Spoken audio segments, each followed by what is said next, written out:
이름으로 축복합니다. 계속해서 공동체에 관련된 우리 말씀을 증거하고 있습니다. 오늘 한번 따라 하실까요? 생명력에 관련된 말씀 한번 따라 합시다. 내 한계를 넘는 비움.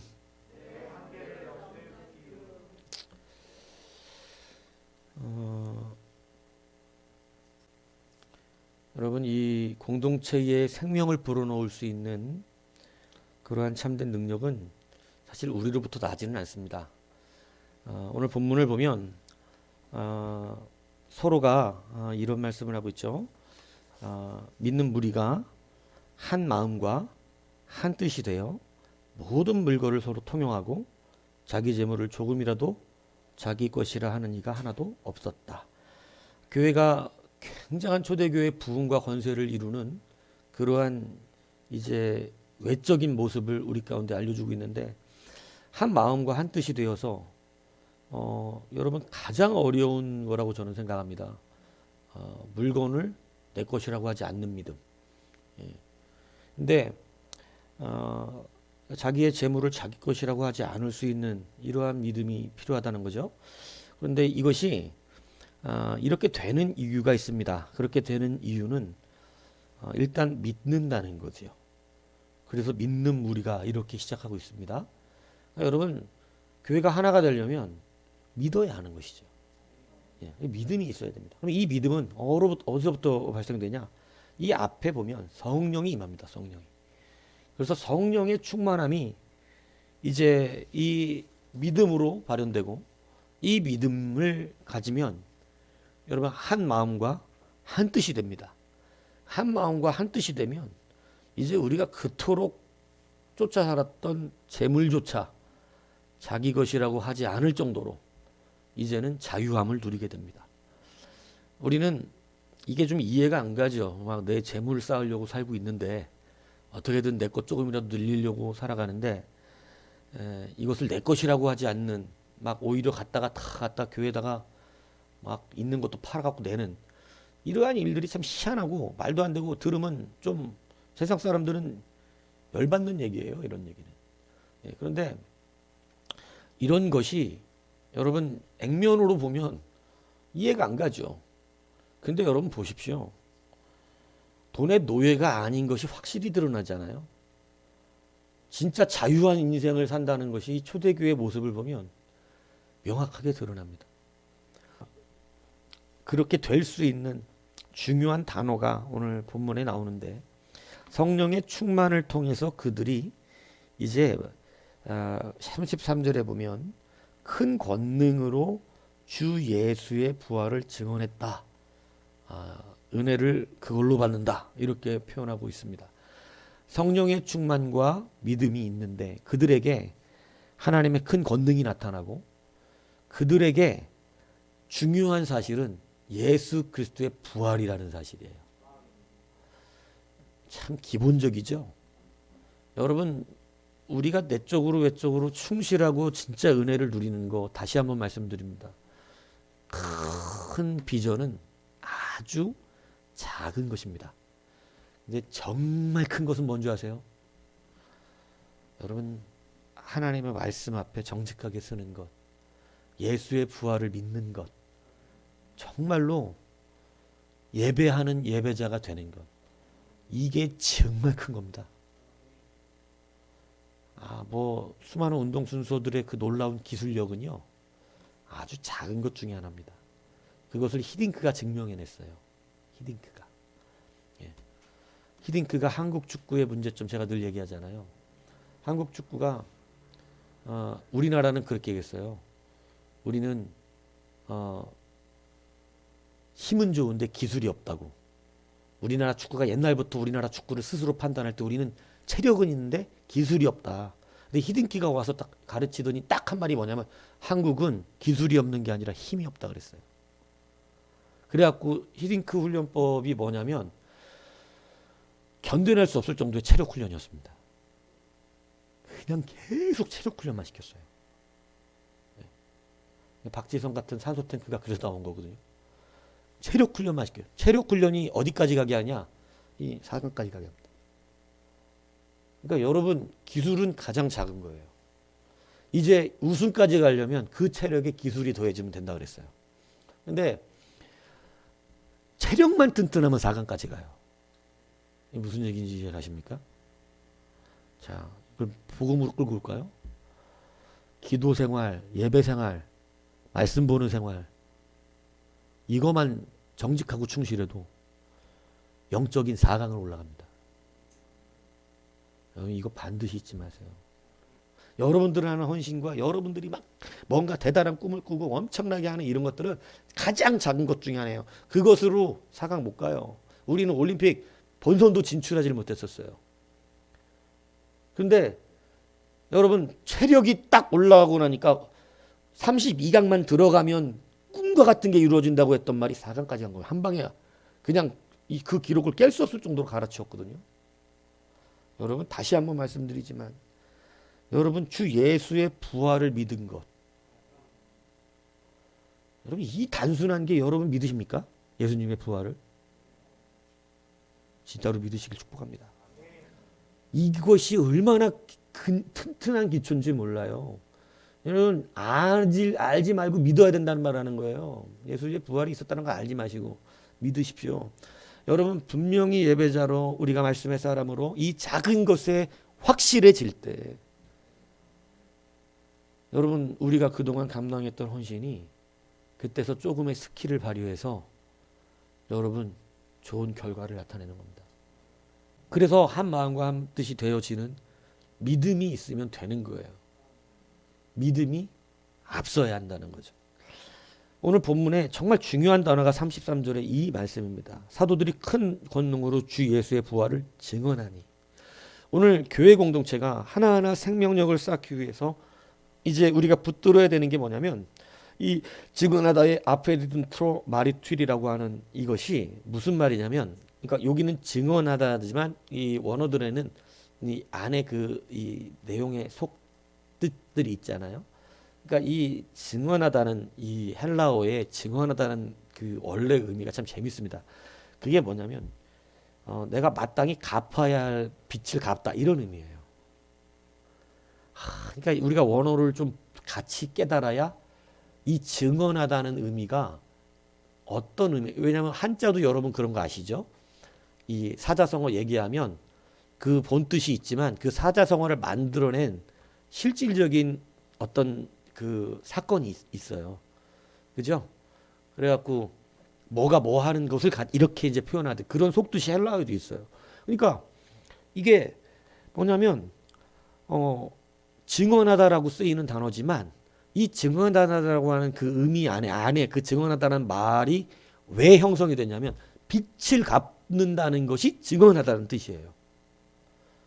여러분, 그러니까 오늘 사도들이 주의 일을 어떻게 했다는 말이냐면 하나님의 일을 할 때 빚을 갚는 자의 심령으로 했다는 거예요. 오늘 우리가 주님의 일을 할 때 생명력이 나타나지 않는 근본적인 이유가 주의 일을 해주는 것인 줄 알아서 그래요. 여러분 이것을 이제 바꾸셔야 한다는 것입니다. 주의 일은 빚졌기 때문에 하는 거예요. 여러분 나가서 열심히 왜 일하죠? 힘들잖아요, 일하는 거. 왜 일합니까? 돈 받아야 되잖아, 돈. 먹고 살아야 되니까. 빚 갚아야 되잖아, 빚. 네? 왜 일하는 거예요? 빚 갚아야 하잖아, 지금. 돈 벌어가지고. 네? 빚이 뭐예요? 그렇게 말하면 저도 뭐 모르겠어요, 뭐. 할 말 없는데. 이상하네, 이 동네. 빚이 없는 분들처럼 다 쳐다보네. 네. 돈 벌어가지고, 응? 우리 그동안 먹고 사는 거, 한 달 동안 먹고 산 거 갚아야 되잖아, 다. 그러니까 불만 없이 열심히 일하잖아요. 해야 될 거야, 당연히. 근데 여러분, 우리가 주님의 일을 하는 자의 심령이 어떠냐면 빚진 자의 심령으로 서야 한다는 거예요. 이 마음으로 빚진 자의 심령으로 쓰니까 그게 무슨 자존심이 있어 일하는데 내가 이런 일이나 할 사람처럼 보입니까? 뭐 회사에서 그러면서 거절하나요? 사장님이 뭐 시키면? 나는 그런 일을 할 만한 사람이 아닙니다. 이렇게? 가끔 그런 사람들도 있다 그러대. 요즘 하도 사람이 많으니까. 뭐 과일 가게 어떤 사람 왔는데 사장이 뭘 시키면 열받아 한대요. 막 뭐 좀 날라서 올려놓으라 옮기라 그러면 막 툴툴 이걸 왜 나보고 옮기라 그래 막 이런대요. 되게 웃기지 않아요? 그 사장이 사람 쏘서 이거 좀 저기 창고에 갖다 넣으라 그러면 이걸 왜 나보고 창고에 갖다 넣으라 뭐 하자 그런 거예요. 자기 당연히 해야 되는 거 아니에요? 예. 사장이 시키면 해야지. 사장이 해? 사장이 하려고 뽑은 게 아니잖아. 근데 그런 사람이 가끔 있긴 있다 그러더라고요. 그죠? 예. 근데 그거 완전 이상한 사람들이죠. 근데 여러분 우리가 당연히 빚진 자의 심령으로 하나님의 일을 감당한다는 것이 중요하다는 거예요. 교회가 생명력을 얻는 것은요. 여러분 이제 교회를 정말로 사랑하고 생각한다면 정말 주님을 믿고 있다면 여러분 사람이 바뀌는 증상이 있어요. 오늘 본문이 그게 빚진 자 심령이라는 거예요. 앞에 말한 성령 충만, 말씀 충만, 막 그죠? 그래서 한 마음 한 뜻이 되고 하나님의 말씀이 성령이 내 안에 충만해지면 사람이 변화되는 게 있는데 빚진 자 심령이라는 거예요. 그래서 하나님의 일을 할 때, 주의 일을 감당할 때 여러분 빚진 자가 마치 빚을 갚아낼 수 있는 것처럼 일을 하기 시작합니다. 이걸 사명감이라 그래요. 사명감이 올라와요. 그래서 사실 여러분이 뭐 전도해야 될 이유가 뭐야? 하라니까 하는 거예요? 아니 전도해야 될 굳이 여러분들의 인생에 전도해야 될 이유가 없어서 안 하잖아요. 뭐 그게 무슨 뭐 그냥 목사님이 전도해야 된다 그러지만 뭐 굳이 내 일이 아니다 생각되죠. 근데 여러분 사명감이 생기면 그렇지가 않습니다. 이게 제가 고등학교 군대 가서도 그걸 내가 왜 걔네들한테 굳이 전도해야 될 필요 없잖아요.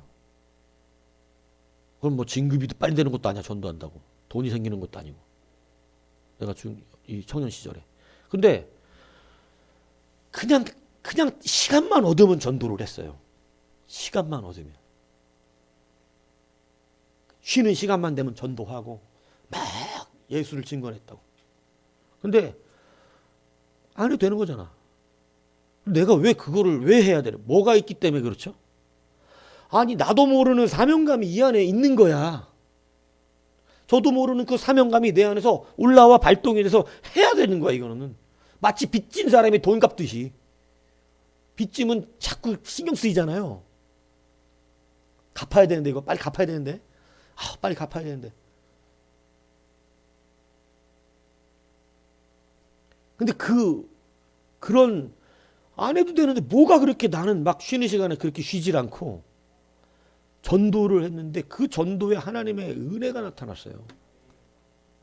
정말 막 군대 쉬는 시간에도 항상 한 2, 30명은 내 옆에 모여 쉬는 시간만 되면 저렇게 서갖고 이렇게 듣고 있어.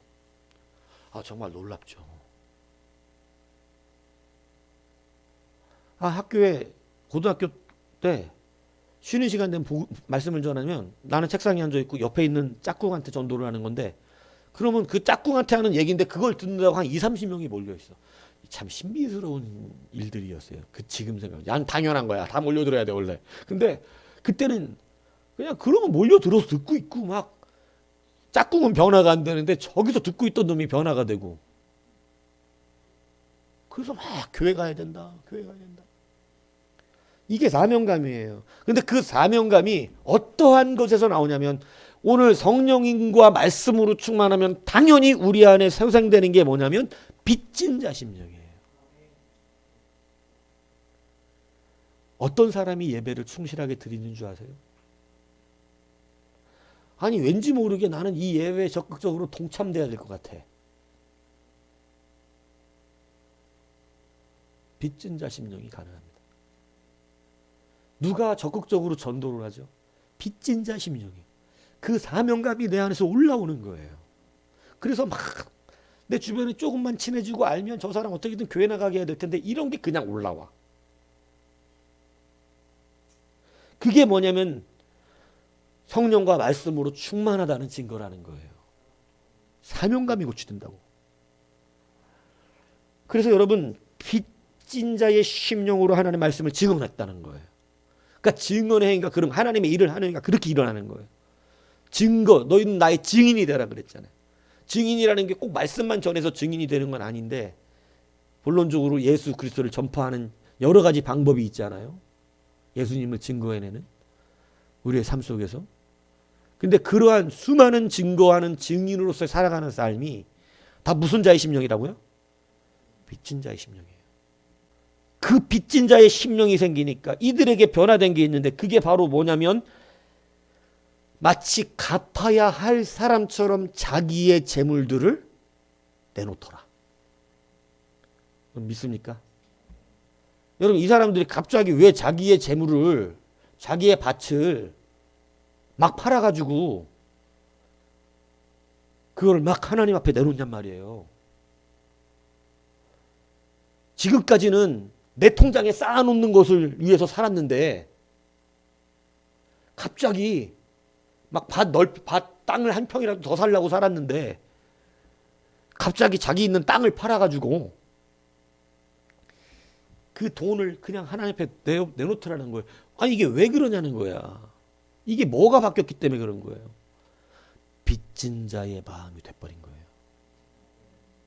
그러니까 내놔지는 거예요. 초대교회가 빚진 자의 심령을 가지니까 자기에게 필요 이상의 것들을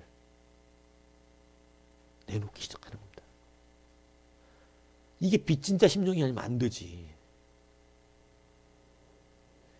그러니까 여러분 오늘 우리가 공동체의 생명력을 불어넣는 것은요. 우리가 다 무슨 자의 심령이 되면 이루어지냐면 빚진 자 심령이에요. 누구에게 빚졌죠? 예수님께. 이 빚진 자의 심령, 예수께 빚진 자의 심령이 오늘 사도들의 증언으로 시작하여 이제는 그것이 이제 그 증거된 재산들을 다 하나님 앞에 드려지는 이 놀라운 역사가 일어나게 됐다라고 하는 것입니다. 오늘 여러분 공동체가 능력 있는 생명력으로 일어나는 역사는요. 빚진 자 심령입니다. 이게 서로에게 빚진 자의 심령이 있어야 돼요. 그래서 목사는 성도에게 빚진 것 같고 성도는 각 이웃들에게 빚진 것 같고 그래서 이웃에게 증언도 하고 증거 물품도 뒤밀어 대고 여러분 이런 일들이 벌어지는 귀한 역사가 일어나게 되어지는 거예요. 목사가 빚진 자 심령이 없으면 말씀 준비가 소홀합니다. 목사가 빚진 자의 심령을 가지지 않으면 여러분 저도 많이 이것을 회개하고 있는데 빚진 자 심령이 없으면 목회를 잘 안 해요. 대충 합니다. 근데 목사가 성도들에게 빚진 심령이 있으면요. 성실할 수밖에 없어요. 충성스럽게 해요. 아주 그냥 열심히 물어뜯습니다. 네. 왜냐하면 안 돼요. 잘해야 돼요. 막. 빚진 자의 심령이 그걸 만들어내. 근데 빚진 자 심령이 없으면 모든 것이 소홀해져요. 오늘 여러분 예배가 소홀하거나 말씀 앞에 소홀하거나 그렇다면 우리의 심령이 아직 빚진 자의 심령을 가지지 못한 것입니다. 아직은 공동체를 살려낼 만한 생명력의 역사가 부족한 거예요. 빚진 자의 심령은 하나님이 왜 주시느냐? 나를 바라본 게 아니라 사도 바울이 자기가 빚졌다고 표현하는데 어떻게 빚졌다 그러면 내가 이 지혜자나 야만이나 그죠? 헬라인이나 유대인이나 그죠? 높은 자나 낮은 자나 모든 자에게 어떤 자라 내가 빚진 자라. 그러니까 여러분 모든 사람에게 빚을 진 자가 된 거예요, 자기가. 그러니까 사도 바울이 그 빚진 자 심령에 의해서 그 복음을 어떻게 했습니까?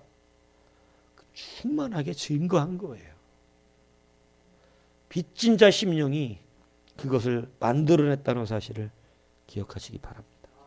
오늘 우리는 모두 주님 앞에 빚을 졌지만 주님은 그것을 누구에게 갚으라 그런 줄 아세요? 이웃에게 갚으라는 거예요. 하나님 사랑하면 이웃을 사랑하는 거예요. 그래서 다르지 않다는 얘기입니다. 주님께 빚진 자는 이웃에게 빚을 갚아야 됩니다. 이게 성경의 원리라는 사실을 여러분 기억하시기 바랍니다. 교회는 이것이 생명력이에요. 빚진 자의 심령이 있어야 돼요. 그래서 예배에 나와서 거드름을 필 수가 없어요. 말씀을 들을 때 그드름을 피울 수가 없어요. 예배에 나와서 넋놓고 있을 수가 없어요. 오늘 내가 빚졌는데 어떻게 넋놓고 있어? 예배의 컨디션을 안 맞출 수가 없어요. 왜냐하면 빚졌는데. 내 삶 속에서 어떻게든 저 사람하고 좀 친하네? 내가 이제 좀 얼마 있다가 빨리 복음 전해야 될 텐데. 어떻게 하면 지혜롭게 전할 수 있을까? 어떻게 하면 저 사람 내가 교회 끌고 나올 수 있을까? 여러분, 이게 빚진 자의 심령 안에서 올라오는 사명이라는 거예요. 이 역사가 있으면요, 많은 것들이 변화가 되기 시작하는 것입니다. 여러분, 공동체를 살려내고 또 생명력을 주는 귀한 하나의 또 은혜는 뭐냐면, 오늘 본문 앞에 무려 5장 초반까지 3번을 반복해서 일부러 써놓은 말씀이 뭐냐면 사도들 발 앞에 가져왔다는 뜻이에요. 이게 이 짧은 본문 안에 여러분 35절부터 5장 2절까지 보면 보세요. 5장 2절까지 보면 하나, 둘, 셋, 넷, 5절인가요? 5절 안에 3번을 사도들의 발 앞에라는 말을 썼어요. 그러니까 여러분, 이 5절밖에 안 되는 구절에 거의 한 번씩 반복될 정도로 사도들의 발 앞에, 사도들의 발 앞에, 사도들의 발 앞에라는 뜻을 써놨어요. 그러니까 이건 중요한 거다, 안 중요한 거다. 이게 여러분 그냥 그래서 가난한 자들을 도왔더라. 자기 재물을 팔아서 이렇게 써도 되잖아요. 근데 여러분, 그렇게 하지 않아야 되기 때문에 사도들의 발 앞에 두었더라, 사도들의 발 앞에 두었더라, 사도들의 발 앞에 두었더라, 이렇게 쓴 거예요. 교회가 반드시 질서를 지켜내게 한다는 사실, 성경은. 자, 여러분, 자기의 물건을 팔았잖아요. 자기들의 밭을 팔았잖아요. 누구 돈이에요? 자기 돈이잖아요. 이렇게 생각하니까 사도들의 발 앞에 안 둬요. 내 돈 내가 마음대로 하는 겁니다. 그래서 여러분, 내가 내 돈, 교회에 가장 힘든 사람이 뭐냐면 어디까지는 되냐면 자기의 재물을 남들을 위해서 헌금할 정도는 되는 거야. 남들을 위해서 자기 돈을 쓸 수 있는 수준의 사람이 있어요. 훌륭한 수준입니다. 그런데 내 맘대로 쓰겠다는 사람들이 있어요. 내 돈이니까 내가 그 사람 어렵다고 생각해. 내가 그 사람 도와주겠다고. 내가 이거를 뭐 하려고, 내가 직접 도와주는, 내 돈 갖고 내가 직접 도와주는데 왜 그러십니까? 내가 나쁜 일 했습니까? 어려운 사람 내가 직접 자기가, 여러분 교회 그런 사람도 있어요. 제가 예전에 어떤 장로님들 얘기하는 그런 장로들은요, 아주 골치 아픕니다. 자기 돈으로요, 교회에 어려운 사람 자기가 개인적으로 다 도와요. 아주 어려운 사람들 돈 탁탁 자기가 주는 거야. 자, 말씀을 들을까요? 장로님 말씀을 들을까요? 하나님 말씀 안 듣습니다. 장로님 말씀 듣기 시작해요. 자기 인기를 만들어내요. 하나님은 아주 패역하게 생각합니다. 그래서 교회에서 착한 일을 하되 질서 있게 해야 돼요. 여러분, 교회 사람들이 갑자기 은혜를 받아서 재산을 다 팔아갖고 남들을 도와주는데 자기들이 멋대로 자기들이 도와주고 싶은 사람, 이렇게 되면 여러분, 하나님이 드러나질 않습니다.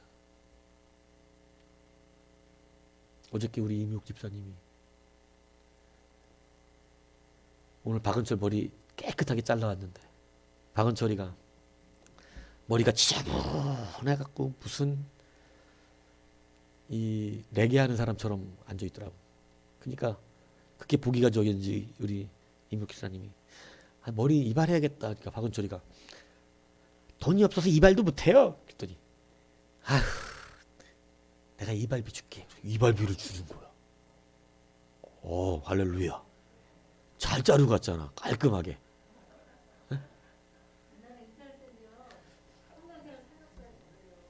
들었어. 그래서 선물해줘서 그렇대. 잘하셨어요. 웃긴 얘기 하려고 그러는 거야. 잘못했다는 게.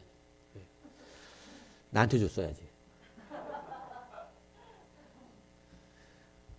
이거는 문제가 될 얘기가 아니고요. 여러분, 장로들이 자기의 영역을 늘려나가는 방법들이 그렇게 형성됩니다. 왜냐하면 교회 장로들이 기업들을 운영하다 보니까 어디 가서 회사 못 다니잖아요. 그러면 여러분 자기 회사에 다 취직시켜줍니다. 이제는 하나님의 사람이 되지 않아요. 누구의 사람이 돼요? 장로의 사람이 돼요. 그래서 망하는 교회가 지금도 제가 듣고 있습니다. 애들 성탄절 때요. 아이패드 그렇게 귀할 때 아이패드 막 그렇게 사다가 마음에 드는 애들 하나씩 탁탁 주는 거예요. 말 잘 듣는 애들. 목사님은 쥐꼬리만한 사람이 봐도 그런 거 못하잖아. 애들이 목사님 말보다 누구 말을 더 들어요? 장로님 말 더 들어요. 야 니들 예배 나와야지. 이런 거 장로님이 한마디 해서 오늘 어디에 모여 이러면 예배 안 나와 거기 갑니다. 자기 힘을 자랑해요. 목사님 나한테 잘 못 보이면 교회가 내 손에 의해서 움직여. 모든 사람들이 저를 따라요. 여러분 돈의 악성이 그렇게 활용됩니다. 여러분 착한 일을 그렇게 하는 게 아니에요. 그거는 교회가 그래서 무려 이 세 가지 이 5구절 안에 3번을 사도들의 발 앞으로 갖고 왔다. 내 돈이라고 여기지 않으니까 당연한 것이고 내 돈을 내가 어떻게 마음대로 아무나 도와주냐고. 이건 하나님 건데 그냥 머리 자르게 이렇게 하는 거 괜찮아. 그런 거 말하는 게 아니에요. 하나님의 그 나라의 일들을 감당하는 그 일을 할 때 여러분 어떻게 내가 내 맘대로 사람들을 선정하여 도와요. 내 돈이니까요. 그래서 복이 되지 못한단 말입니다. 이번에 내가 한 어려운 사람들 위해서 한 1억 정도 헌금해야겠다. 나눠줘야겠다 어려운 사람들. 근데 내가 교회에다는 안 하지. 내가 생각해서 어려운 사람들 도와줘야지. 이러고 10사람 선정해서 1,000만 원씩 줘버려.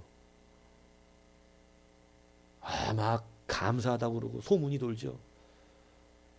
그 장로님이 나 어려워서 이번에 직장 잘리고 힘들었잖아. 1,000만 원 주시더라고. 정말 좋은 분이라고. 목사님은 기도만 해주는데 그분 1,000만 원 주더라고. 1,000만 원이 빨라요. 아닐 것 같아? 자, 저는 기도해 준다고 기도와 받으러 오라고 저기 1,000만 원 줄 테니까 오라 그러고 어디로 가? 기도는 나중에 받지 뭐. 이렇게 되는 거야. 1,000만 원 받으러 가지. 노성경 선생님 그래야 안 그래? 당연히 1,000만 원 받으러 간다니까. 이명옥 기사님 그래야 안 그래?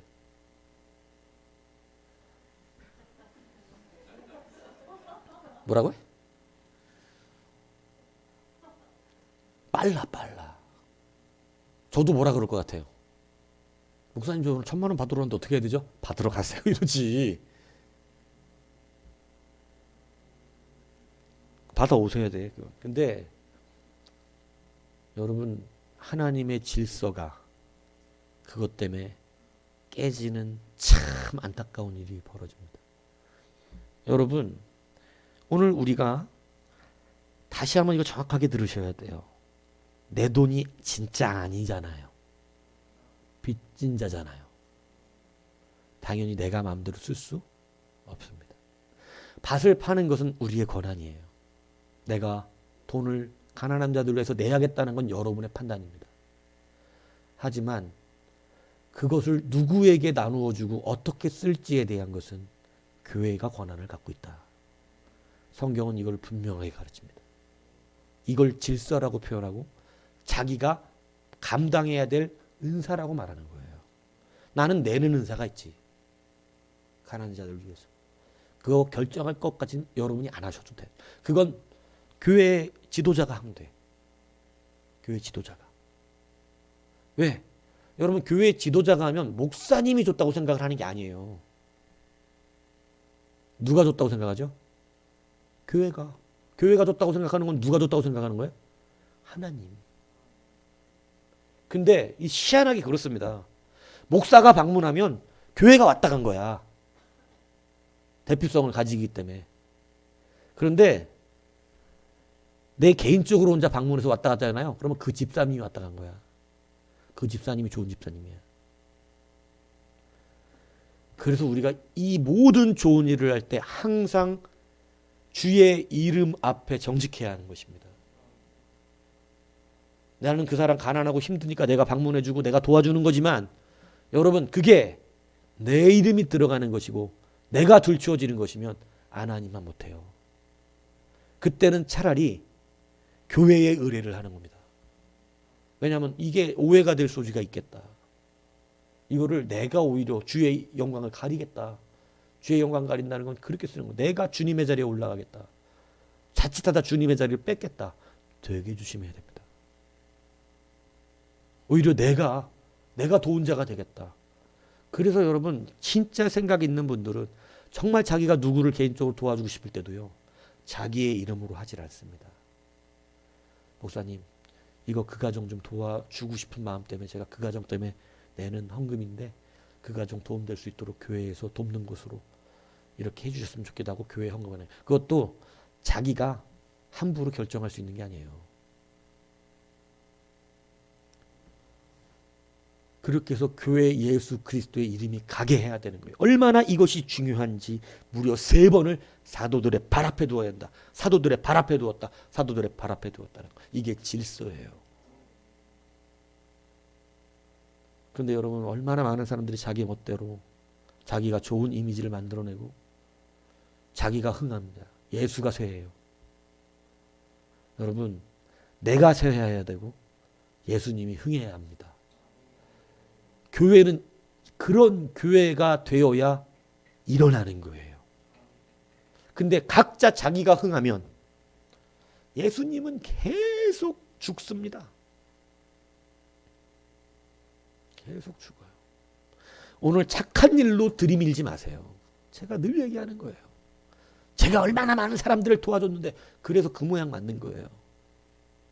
그래서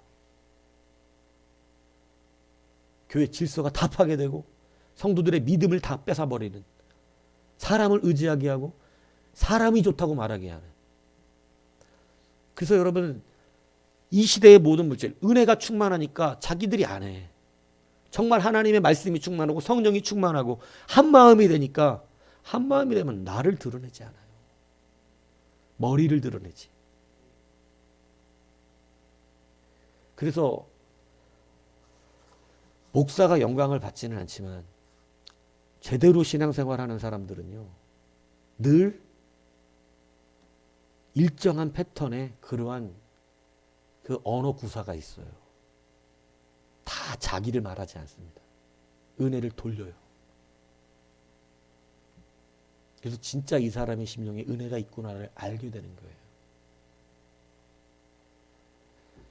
오늘 여러분들이 이것을 분명히 깨달아야 됩니다.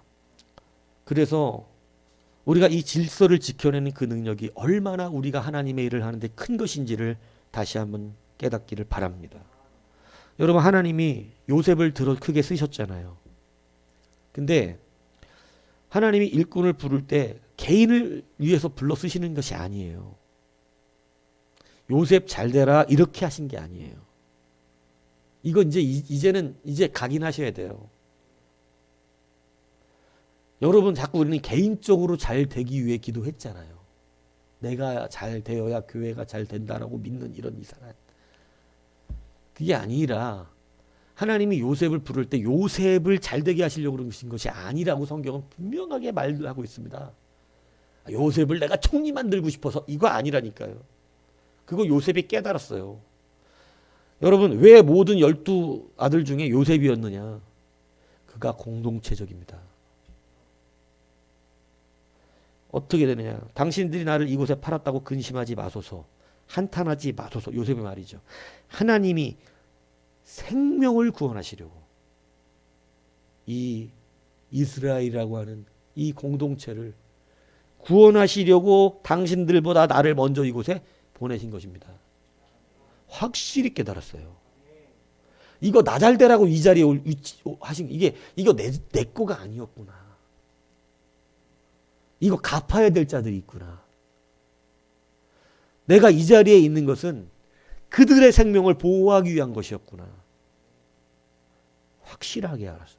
공동체적 이 관심이 있는 거예요. 그래서 그가 여러분 총리였지만 형들에게 총리로 대우하지 않아요.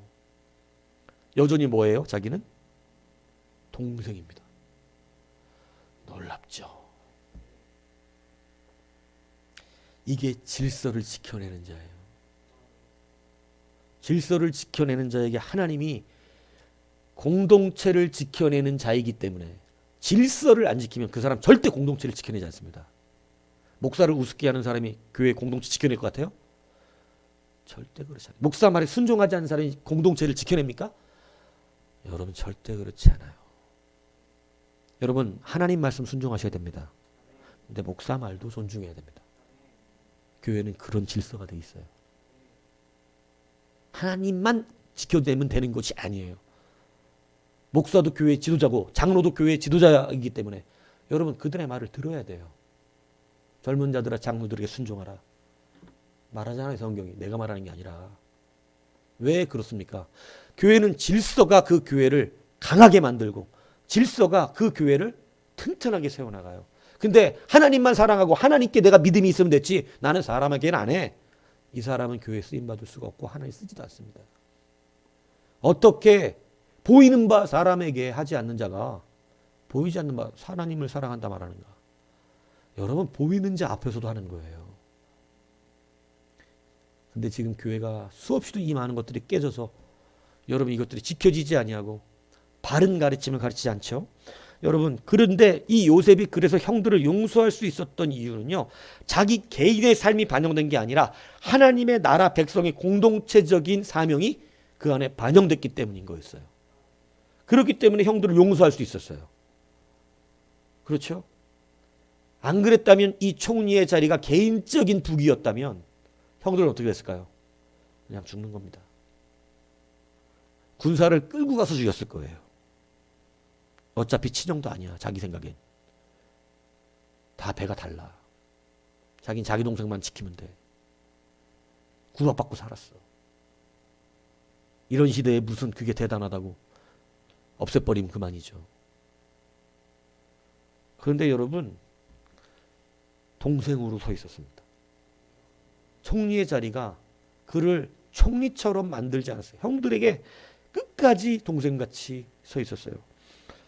아버지가 돌아가면서 형들이 무서워가지고 와가지고 우리를 잘 보살피라고 아버지가 그랬다 이렇게 얘기하니까 뭐라 그럽니까? 당신들이 나를 이곳에 팔았다고 해서 이미 속도 알아. 뭐 때문에 그 말하는지. 근심하지 마소서. 한탄하지 마소서. 하나님이 생명을 구원하시려고 당신 먼저 보냈는데 내가 하나님을 대신하리이까. 하나님의 뜻을 내가 어떻게 꺾습니까? 당신들의 생명을 보호하려고 나를 이곳에 보냈는데 내가 당신들을 어떻게 죽여? 그건 하나님을 대신하는 거지. 내가 하나님의 자리를 차지하는 거지. 질서가 명확해요. 질서가. 하나님이 크게 쓰시는 겁니다. 사도들의 발 앞에 둬요.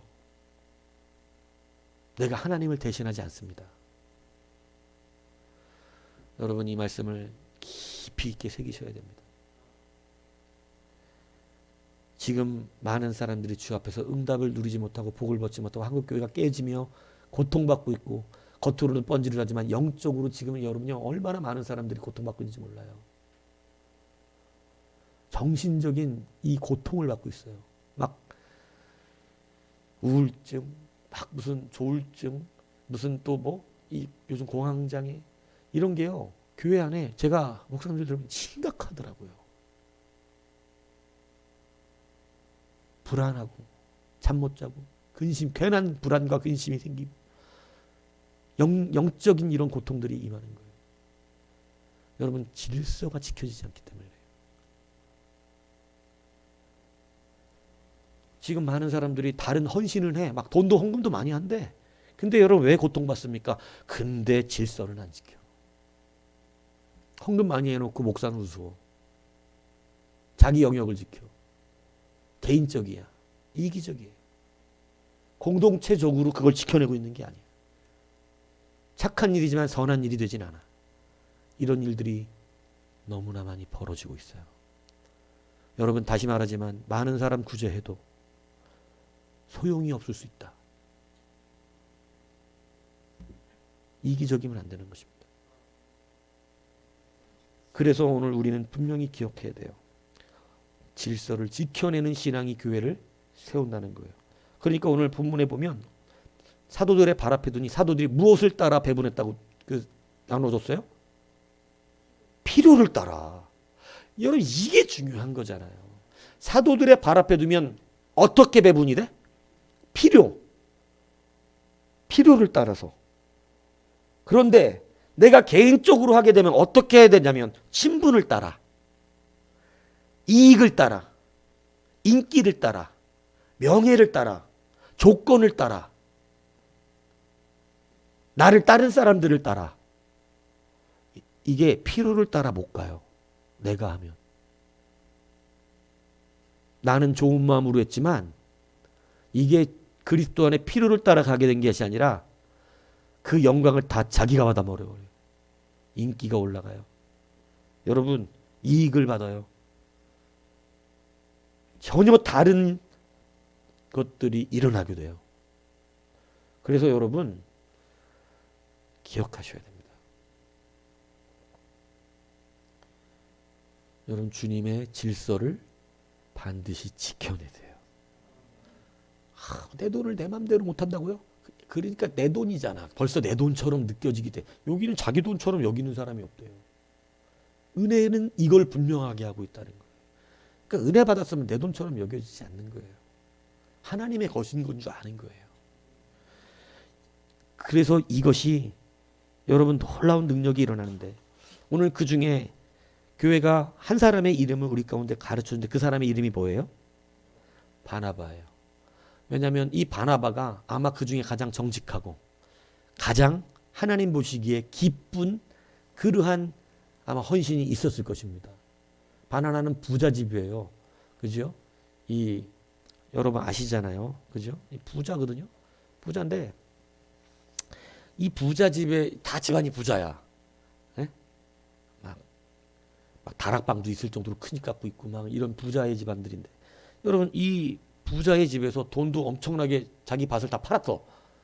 컸겠죠. 근데 이 사람의 헌신도가 하나님 보실 때 너무나 순수했던 거죠.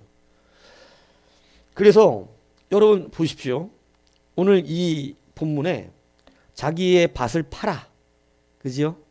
이렇게 가져다가 드렸다라고 하는 말이 계속 나오고 있는데 이 나눠줬다 가져다 팔아 가져다가 이렇게 한 이러한 이 가지고 그렇죠. 37절에 그 밭을 팔아 가지고 이렇게 돼 있잖아요. 이 팔아 가지고의 의미가 되게 중요해요. 팔아라는 플룬테스는 계속되는 동작을 나타내는 분쇄의 능동입니다. 여러분 하나밖에 없는 밭 팔았어요. 근데 어떻게 계속해서 공급을 하죠?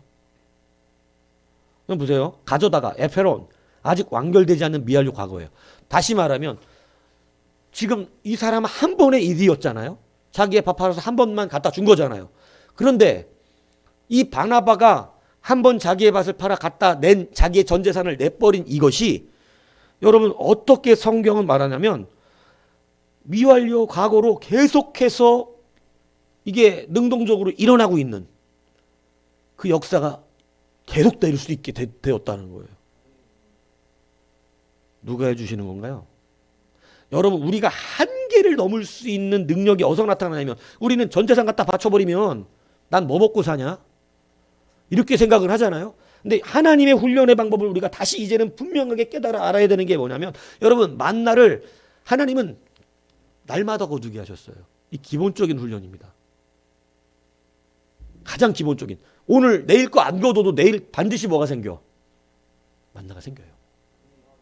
우리는 내일 것이 안 생길까 봐 쌓아놓거든요. 내일 것이 안 생길까 봐 쌓아두는 거예요. 그런데 하나님은 쌓아둠이 아니라 한계를, 우리가 내 안에 있는 한계의 신앙을 넘을 수 있는 것이 흘려보냄에 있다고 말씀하시는데, 그것이 비움이에요. 여러분, 이것을 이제 오늘 잘 깨달으셔야 돼요. 팔아 가져다가가 뭐냐면 계속해서 할 수 있도록 해주시는 하나님의 역사가 나타나는 거예요. 누구는 못하느냐? 계속 자기의 그릇에 채워놓고 있는 사람은 거기에 다른 게 안 채워져. 근데 이것을 한번 붓고 하면 다시 채워지고, 부으면 또 채워지고, 부으면 또 채워지는 역사가 일어난다는 거예요. 하나님의 훈련이 이거예요. 야, 니들 내일 거 거두지 않아도 된다. 그냥 딱 그날 먹을 거 채워갖고 가. 그 다음날 다시 채워줄게. 한계를 넘습니다. 여러분, 우리가 왜 더 이상, 여러분도 보세요. 맛있는 밥을 차렸어요. 사람들을 초청했어요. 맛있게 먹어요. 근데 그릇이 안 비워져요. 채워져요, 안 채워져요? 근데 다 먹고 그릇이 비워졌어요. 맛있는 건데. 어떻게 해줘요, 그러면? 어머머머, 이러고 어떻게 해? 또 갖다 부어주는 거예요. 그릇이 비워져야 부어주는 거예요. 근데 깔짝깔짝 맛있다 그러면서도 쪼각쪼각. 그리고 그대로 그냥 안 채워지지. 여러분, 주님은 자꾸 우리에게 그릇을 비우라고 하셔요. 내가 채우리라. 그러니까 여러분, 오늘 하나님의 기본적인 훈련은 바로 우리에게 채우시는 훈련. 여러분, 이 사르밧가후의 마르지 않는 가로통의 의미를 제가 여러분들 늘 설교하지 않습니까? 뭐예요? 쌓아둠이에요? 채워짐이에요? 채워짐이에요. 근데 그 채워짐에 한계가 없어요. 하나님이 여러분 이 선지자 생도의 아내에게 여러분 베푸신 역사가 뭐냐면, 기름병 하나밖에 없는데 그거 갖다가 여러분 기름이 모자랐어요? 그릇이 모자랐어요? 믿습니까? 여러분이 돈을 담을 수 있는 여러분의 그릇이 모자랄지언정 하나님이 여러분에게 채우시는 돈이 모자라진 않습니다. 사실입니다. 안타깝지만. 네? 그릇을 많이 빌려와야 될 거 아니냐고. 오늘 주님의 의도를 아셔야 돼요. 비어있는 그릇에만 차. 기름도. 이미 채워진 그릇 안 비워지면 안 차. 비어있는 그릇들 자꾸 갖고 와야 채워지는 것이었어요. 그런데 그릇이 모자랐지 기름이 모자라진 않다. 믿습니까? 여러분, 돈이 모자랄 것 같으세요? 하나님이라는데 돈이 모자라지 않습니다. 그릇이 모자라죠. 여러분, 그러므로 쌓아두는 자가 되고 그릇을 채워놓고 왜 채워지지 않습니까? 말하는 그러한 심령을 벗어날 수 있는 능력이 있어야 합니다. 화목제의 특성이 있습니다. 레위기 7장 15절에 감사함으로 드리는 화목제물의 고기는 드리는 그날에 먹을 것이요 조금이라도 이튿날까지 두지 말지니라. 여러분, 번제의 제물들은 다 태워드려서 하나님이 다 가지고 싹 태워버리니까 없어져 버리는데, 이 화목제의 제물은 소 한 마리를 잡았어. 식구가 뭐 한 5명 돼. 그날 다 먹으래. 네? 강집사님, 소 한 마리 잡아서 화목제물을 드렸어. 근데 다 먹으래 그날. 생각을 좀 하면서 설교를 들으세요. 그날 다 먹으래요. 지금 한 놈은 군대 가 있고 두 분이 소 한 마리 다 먹어야 돼 그날. 이게 말이 되는 얘기냐고. 화목제물이 이튿날까지 남겨두지 말지니라. 하나님의 명령이에요. 어떻게 돼요? 다 먹어주겠지. 우리는 조각조각 내서 냉장고에 잘 넣어서 생각날 때마다 꺼내 먹을 생각을 갖고 있을지 모르겠지만 하나님의 생각은 다릅니다. 그날 다 먹어라. 니네 둘이. 이게 아니라 그럼 죽지. 근데 그렇게 하느냐 니네 식구만 이게 아니라 그냥 그날 다 먹어라. 이튿날까지 남으면 안 된다. 여러분 소 한 마리 소 너무 커요? 양이로 해요? 양 돼지만한데 돼지 한 마리를 그날 잡았어. 다 먹어라. 소는커녕 돼지도 힘들어. 돼지만한 것도. 삼겹살 먹다 죽어요. 근데 그걸 그날 다 먹으래요. 하나님의 의도가 뭡니까? 화목제물에. 부지런히 나누어줘라. 가난한 자를 찾아라. 그날 다 그들에게 나누어 화목하게 하라. 여러분 하나님 또 채우시는 겁니다. 또 제사 드릴 수 있는 능력을 주시는 거예요. 예배를 통하여 화목이 일어나는, 나누어 줄 수 있는 권세가 나타나는, 빈 그릇이 되니까 또 여러분 쟁겨놓고 이 말을 어기면 그 사람 다시 화목제물 못하지. 여러분 누구를 통하여 하나님이 일하십니까? 누구를 통하여 그 가난한 자들을 살리게 하고 누구를 통하여 먹이게 하고 누구를 통하여 그들을 살려냅니까? 여러분 한계를 뛰어넘는 역사는요 차 쌓아두면서 나타나는 것이 아니라 흘려보냄 속에서 나타나요. 그렇기 때문에 여러분 오늘 이 놀라운 역사가 어떻게 이루어지냐면 오늘 성경은 요셉이라는 사람이 있었다는 거예요. 요셉이라는 사람이. 이 요셉이라는 사람이 있었는데 그가 은혜를 받았어요. 그리고 그가 밭이 있었는데 어떻게 했어요? 밭을 팔아서 사도들 발 앞에 두었어요. 정말 진실했고 진짜 전재산이었고 진짜 이 사람의 모든 것이었어요. 그럼 여러분 거기서 끝난다고 성경이 말했으면 참 죽겠죠 이게. 뭐 내 것도 아니니까 죽을 이유도 없어요 사실은. 그런데 오늘 그 요셉에 대하여 성경은 사도들이 그를 무엇이라 불렀다? 바나바라 불렀다. 이는 번역하니 뭐예요? 위로자다. 여러분 이것은 단순히 이름만 바뀐 것을 말하는 것이 아닙니다. 이것은 그가 비움이 새로운 체험으로 나아가는 역사가 일어났다는 걸 말하는 거예요. 오늘 그에게는요. 하나님이 그의 심령을 깊이 많은 사람들이 이 일을 다 똑같이 했어요. 근데 오늘 특별히 바나바를 언급한 것은 바나바가 그 비움을 통해서 받은 체험이 무엇인지를 말씀하시는데 바나바는 안디옥 교회 초대교회 목사가 됩니다. 여러분 집에 칩거하고 있던 사도 바울을 발굴해내는 사람이 돼요. 수많은 전도 여행을 통하여 많은 사람을 주께로 돌리는 사람이 됩니다.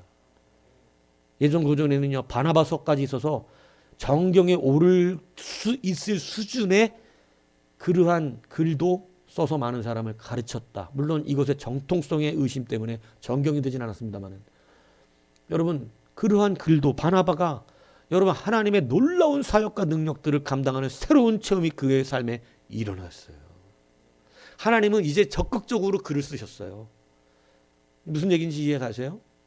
모든 사람의 위로자, 이 위로자라는 원래 의미는 권면자라는 뜻인데 여러분 이것도 참 단어가 굉장히 중요합니다. 원래 이게 책망자, 권면자 이 뜻이에요. 이 위로자라는 원어의 뜻이.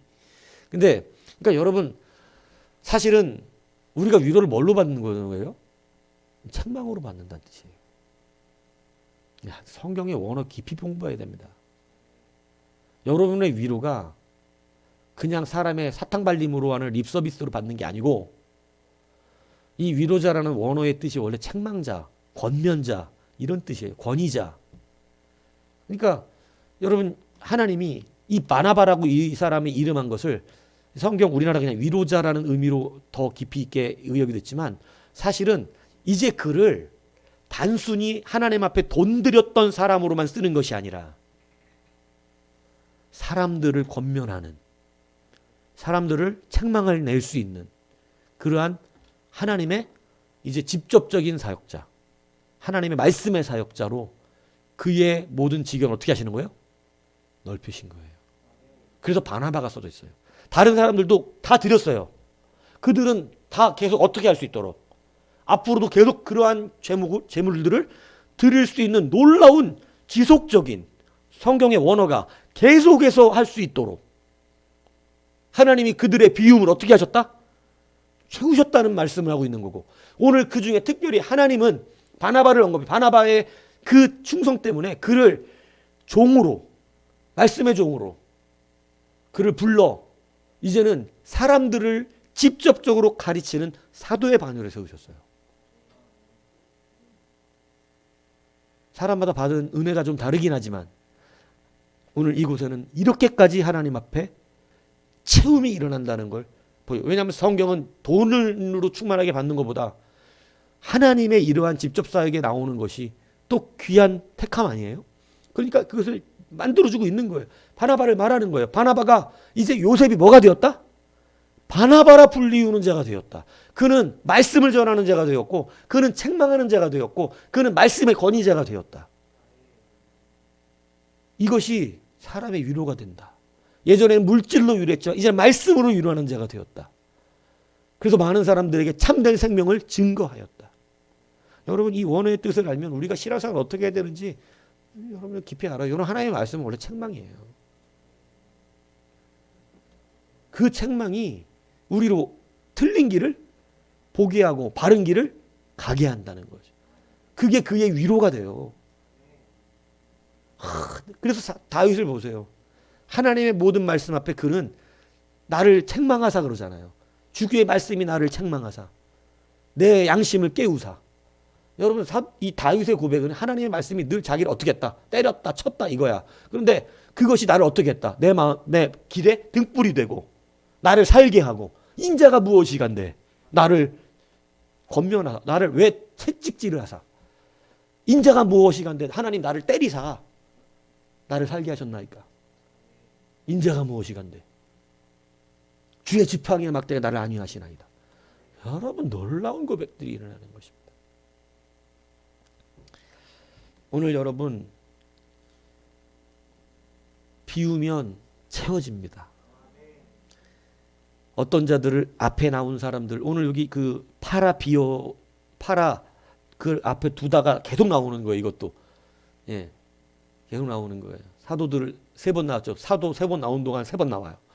똑같이 사도들의 발 앞에 둬.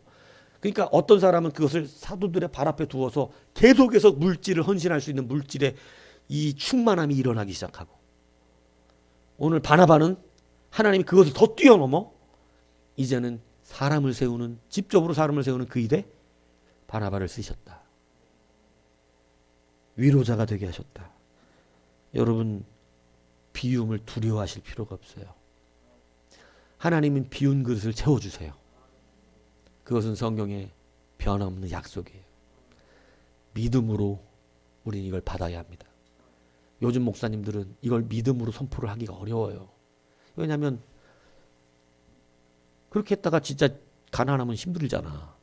근데 여러분, 아니에요. 가난한 게 그렇게 하나님이 두신다면 말씀이 거짓말이잖아요. 반드시 하나님은 우리를 연단시키사 채우십니다.